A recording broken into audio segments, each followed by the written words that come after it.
क्या जम्मू कश्मीर के लिए चुनावी वादों पर खरी उतरेगी बीजेपी? जम्मू कश्मीर चुनाव में अमित शाह का बड़ा मास्टर स्ट्रोक। क्या जम्मू कश्मीर में बीजेपी का 370 वाला दाव करेगा काम? क्या जम्मू कश्मीर की सत्ता में काबिज होगी बीजेपी?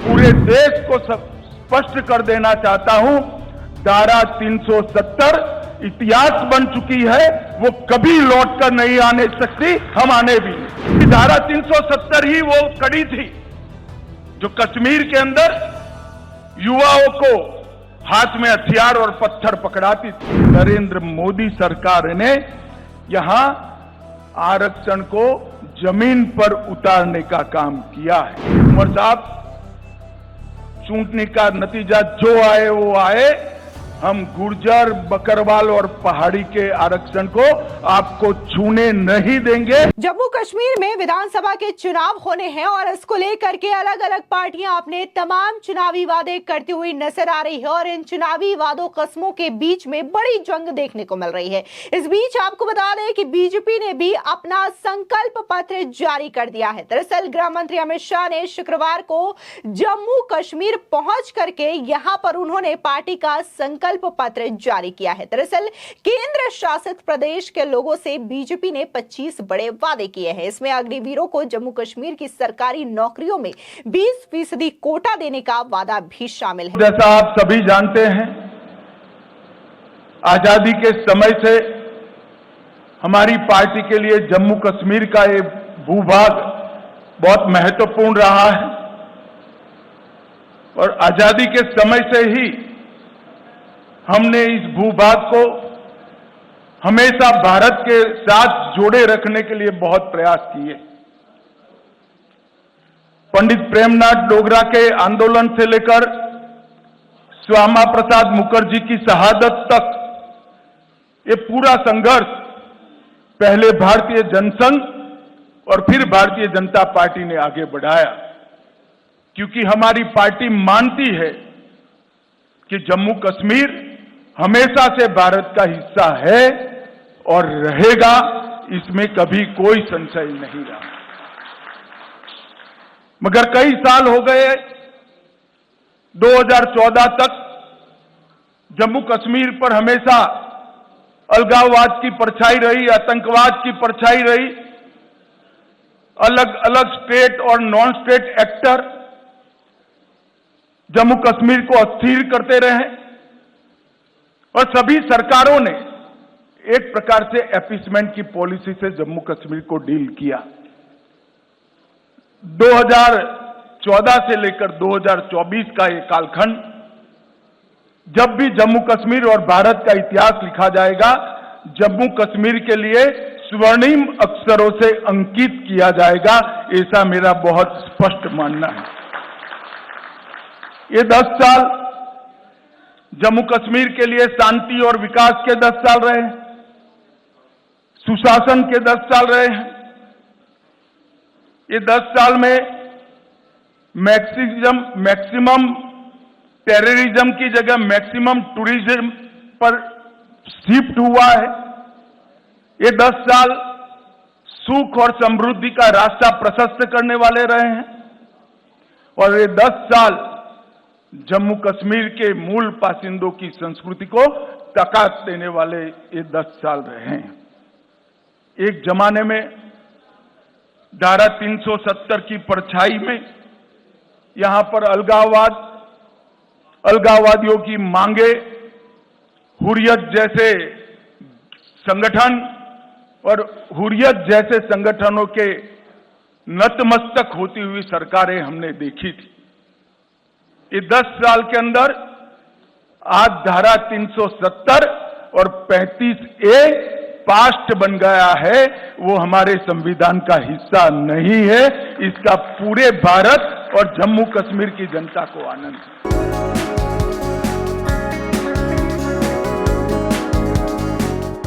आईटी हब बनाने का जिक्र और जम्मू व कश्मीर दोनों रीजन में मेट्रो सेवा चालू करने की बात भी अपने संकल्प पत्र में कही गई है। दरअसल आपको बता दें, देखने को मिला कि विधानसभा चुनावों का ऐलान जैसे ही चुनाव आयोग की ओर से किया गया, इसके बाद से बीजेपी जम्मू कश्मीर को लेकर के काफी ज्यादा एक्टिव नजर आ रही है और ऐसे में बीजेपी के कद्दावर नेता राम माधव को भी जम्मू कश्मीर भेज दिया गया, जिसके बाद से सियासी हलचल काफी ज्यादा तेज हो गई। दरअसल हुआ कुछ यूं कि जैसे ही राम माधव जम्मू कश्मीर पहुंचते हैं, इस बात को लेकर के उमर अब्दुल्ला की टेंशन बढ़ जाती है और वो ये कहते हैं कि कहीं ऐसा ना हो कि एक बार फिर से चुनावों के बाद पीडीपी और बीजेपी गठबंधन कर ले और बीजेपी की सरकार जम्मू कश्मीर में बन जाए। अब जिस तरीके से बीजेपी ने अपनी रणनीति बनाई है जम्मू कश्मीर को लेकर के, बीजेपी लगातार एक्टिव मोड में नजर आ रही है। तो ऐसे में कहा यह जा रहा है कि कहीं ऐसा ना हो कि इस बार जम्मू कश्मीर में बीजेपी की सरकार बन जाए, जो वाकई में न सिर्फ राहुल गांधी बल्कि फारूक अब्दुल्ला और उमर अब्दुल्ला को टेंशन देने के लिए काफी होगी। दरअसल आपको बता दें कि संकल्प पत्र जारी करते हुए अमित शाह ने कहा कि आजादी के समय से हमारी पार्टी के लिए जम्मू कश्मीर बहुत अहम रहा। आजादी के समय से ही हमने इसे भारत के साथ जोड़ने के लिए बहुत प्रयास किए। पहले भारतीय जनसंघ फिर भारतीय जनता पार्टी ने जम्मू कश्मीर के लिए संघर्ष किया। उन्होंने कहा कि अनुच्छेद 370 इतिहास बन चुका है, अब ये लौट कर नहीं आने वाला। ये बात उन्होंने नेशनल कॉन्फ्रेंस के घोषणा पत्र पर हमला बोलते हुए कही। सुनिए गृह मंत्री अमित शाह का ये बयान। विगत दिनों में एनसी का एजेंडा मैंने पढ़ा है और एनसी के एजेंडे को कांग्रेस का मौन समर्थन भी मैंने देखा है, मगर मैं आज आप सभी पत्रकार भाइयों के माध्यम से पूरे देश को स्पष्ट कर देना चाहता हूं, धारा 370 इतिहास बन चुकी है, वो कभी लौटकर नहीं आने सकती, हम आने भी नहीं। क्योंकि धारा 370 ही वो कड़ी थी जो कश्मीर के अंदर युवाओं को हाथ में हथियार और पत्थर पकड़ाती थी। अलगाववाद की विचारधारा ही युवाओं को विकास की जगह आतंकवाद के रास्ते पर शिफ्ट करती थी और आज मोदी जी के नेतृत्व में ढेर सारे काम हुए हैं। धारा 370 के कारण यहां रिजर्वेशन संभव नहीं हो पाता था, महिलाओं को अन्याय होता था, दलित भाइयों को अन्याय होता था, ट्राइबल्स को अन्याय होता था। भारतीय जनता पार्टी की नरेंद्र मोदी सरकार ने यहां आरक्षण को जमीन पर उतारने का काम किया है। आज एससी वर्ग का भी आरक्षण हुआ है, आर्थिक रूप से कमजोर वर्ग का 10% आरक्षण हुआ है, ओबीसी का आरक्षण बढ़ाया गया है, गुर्जर, बकरवाल और पहाड़ियों को सालों से जो आरक्षण नहीं मिलता था उसको आरक्षण देने की शुरुआत नरेंद्र मोदी जी के नेतृत्व में हुई है। हमने एनसी का एजेंडा देखा है, उन्होंने कहा है कि हम इस पर पुनः विचार करेंगे। मैं श्री उमर अब्दुल्ला को बताना चाहता हूं, उमर साहब, चुनाव का नतीजा जो आए वो आए, हम गुर्जर, बकरवाल और पहाड़ी के आरक्षण को आपको छूने नहीं देंगे, ये बात आप याद रखना।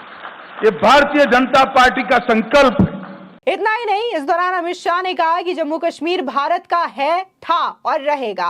10 साल में राज्य का विकास हुआ और होता रहेगा। आज धारा 370 और 35A बीते दौर की बात बन चुकी है। अब ये हमारे संविधान का हिस्सा नहीं, ये सब पीएम नरेंद्र मोदी के ताकतवर फैसले से हुआ। धारा 370 इतिहास बन चुका है, हम इसे कभी हटने नहीं देंगे। बता दें, उन्होंने इस दौरान कहा कि 2014 तक जम्मू कश्मीर पर हमेशा अलगाववाद और आतंकवाद की परछाई रही। साल 2014 से लेकर के 24 तक जम्मू कश्मीर का जब इतिहास लिखा जाएगा तो ये समय स्वर्णिम होगा। इन 10 सालों में पर्यटन पर फोकस है।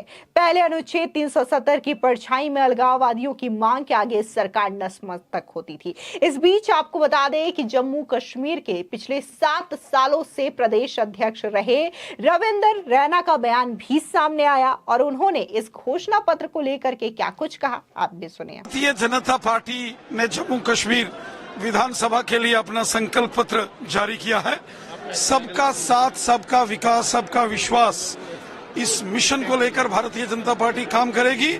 जम्मू कश्मीर में अमन, शांति, खुशहाली और विकास के नए मुकाम भारतीय जनता पार्टी ने छुए हैं।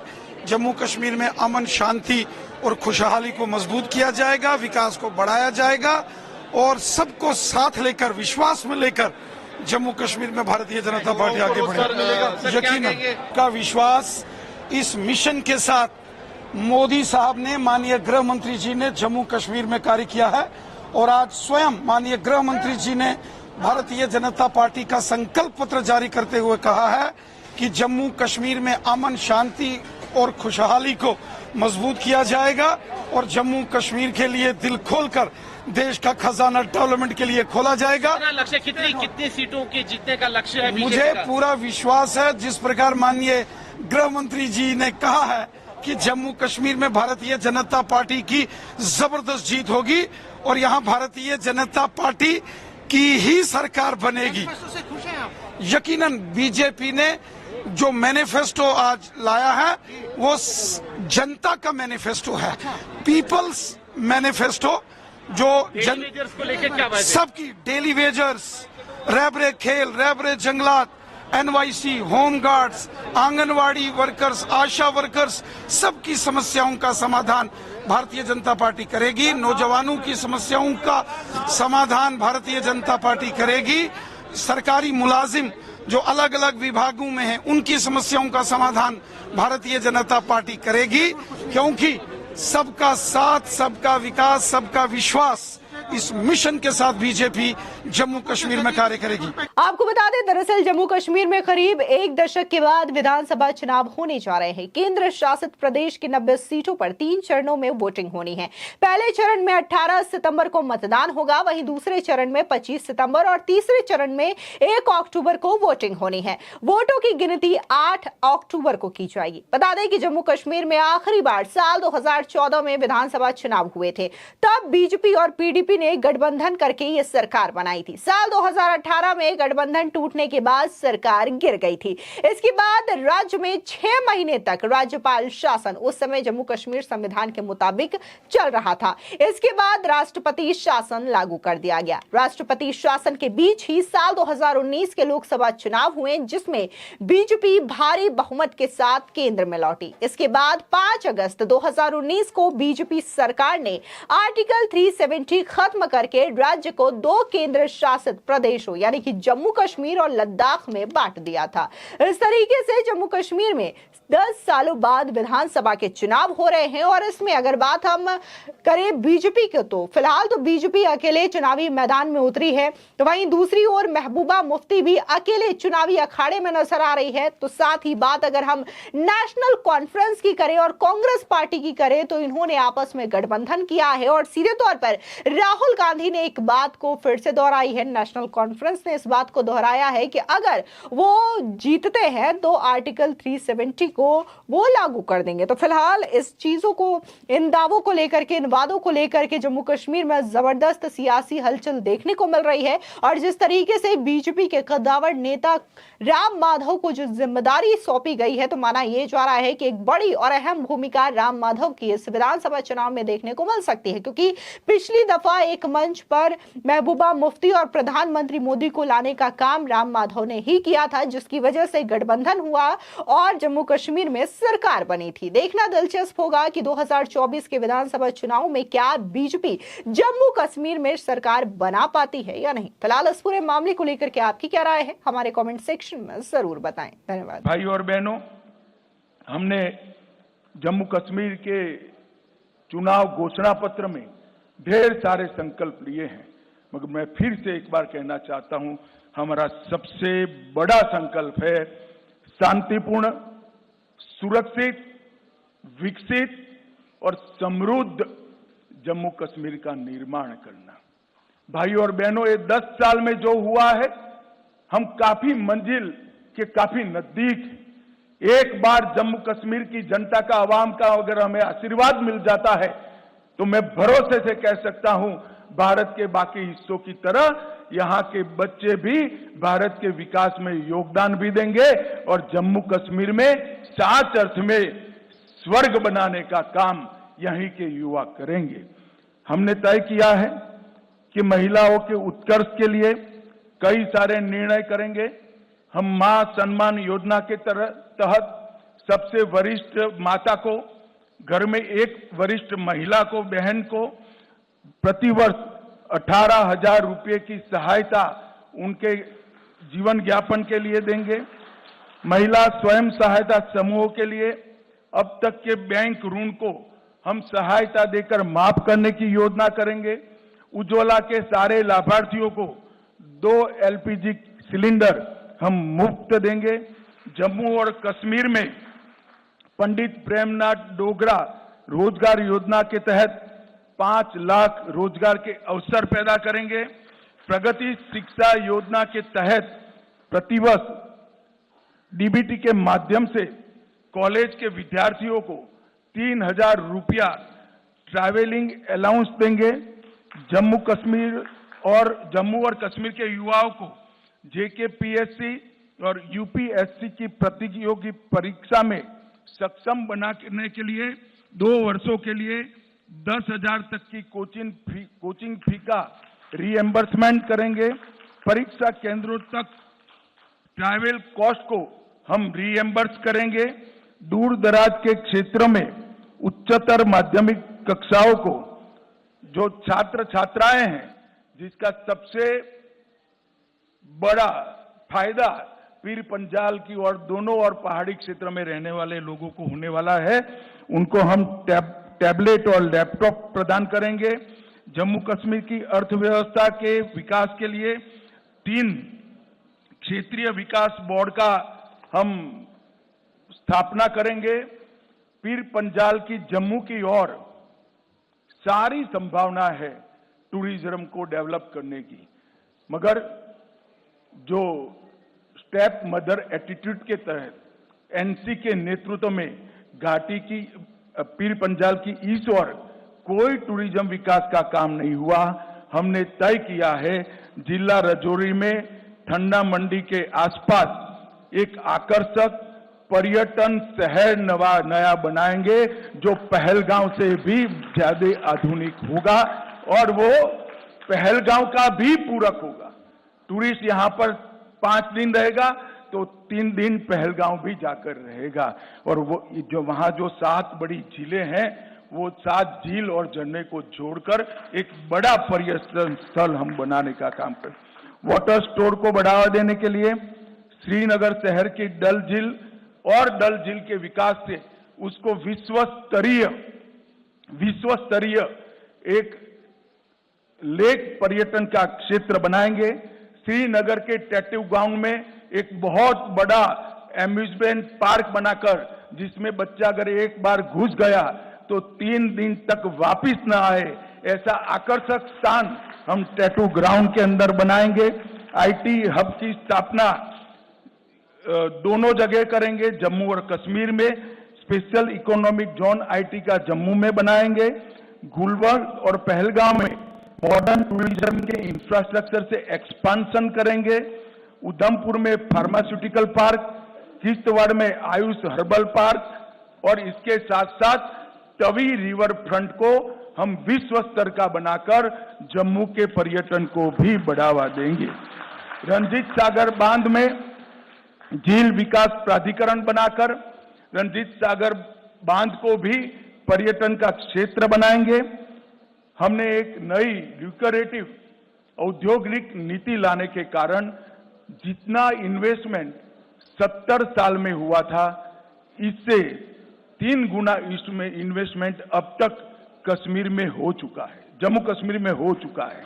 हम इसको आगे बढ़ाएंगे और जम्मू कश्मीर की 7,000 औद्योगिक नीति आने की पहले की जो मौजूदा इकाइयां हैं, उनके लिए उनकी समस्याओं के समाधान के लिए एक आकर्षक पैकेज लाकर बंद पड़ी सारी इकाइयां फिर से उत्पादन करती हो, इस प्रकार का हम एक पैकेज लेकर आएंगे। बाजारों और कॉमर्शियल कॉम्प्लेक्स पर काम कर रहे छोटे व्यापारियों और दुकानदारों के लिए लीज डीड सालों से इसका नियमितीकरण नहीं हुआ है, हम उसको रेगुलराइज करने का काम करेंगे। अटल आवास योजना में भूमिहीन के लिए 5 मरला भूमि राज्य सरकार की ओर से दी जाएगी और घर बांधने का खर्चा नरेंद्र मोदी जी वहां से भेज रहे हैं, तो गरीब को भूमि भी मिलेगी, घर बनाने का खर्चा भी मिलेगा। यूटिलिटी और पब्लिक सर्विसेज के लिए एक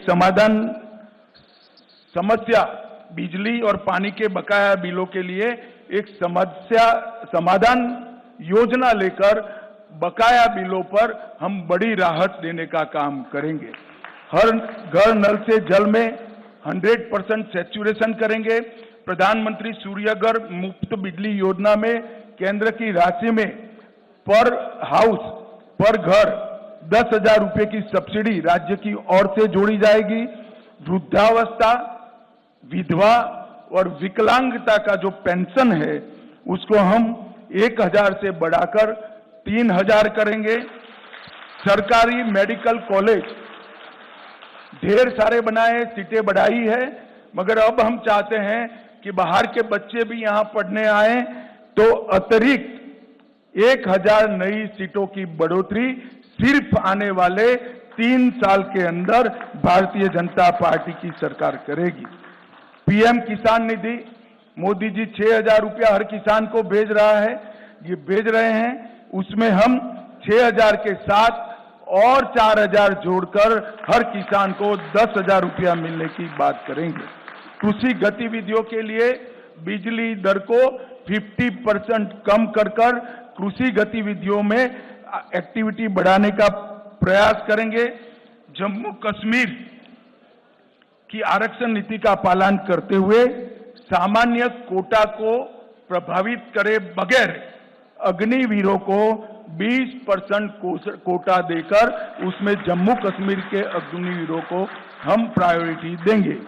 एडहोक संविदा दैनिक वेतनभोगी का समस्याओं का समाधान मैं हमारे साथियों का ढेर सारा प्रतिनिधिमंडल झेल चुका हूं।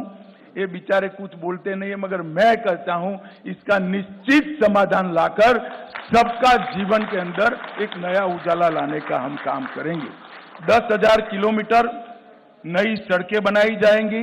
जम्मू और कश्मीर दोनों बहुत जल्द ही मेट्रो से युक्त हो जाएंगे और मेट्रो हमारे यहां भी होगी।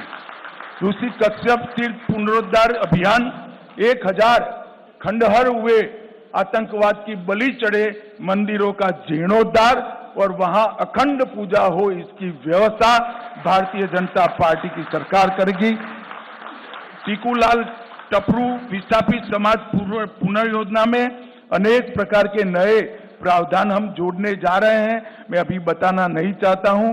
और ये जो ब्लेम गेम चलता है, जम्मू कश्मीर में जो 40,000 लोग आतंकवाद की बलि चढ़ गए, इसकी जिम्मेदारी किसकी? अभी तो राष्ट्रपति शासन था, हम कुछ करना नहीं चाहते थे, मगर जम्मू कश्मीर में नई सरकार बनने के बाद हम एक व्हाइट पेपर घोषित कर ये आतंकवाद फैलाने वालों की, उसके पोषण करने वाले की जिम्मेदारी तय करेंगे। और हम पिछले वर्षों से विपरीत, पिछले वर्षों में जम्मू को अन्याय होने वाली कुछ जातियों, कुछ समूहों, कुछ उपासना पद्धति वालों को अन्याय करने वाली जो जनगणना हुई थी, इसको समाप्त कर स्वतंत्र और निष्पक्ष जनगणना कराएंगे जो सबके साथ न्याय करेगी, किसी का तुष्टीकरण करेंगे।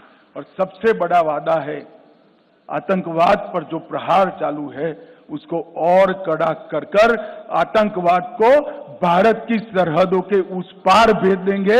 यहां से आतंकवाद को हमेशा के लिए हम समाप्त कर देंगे।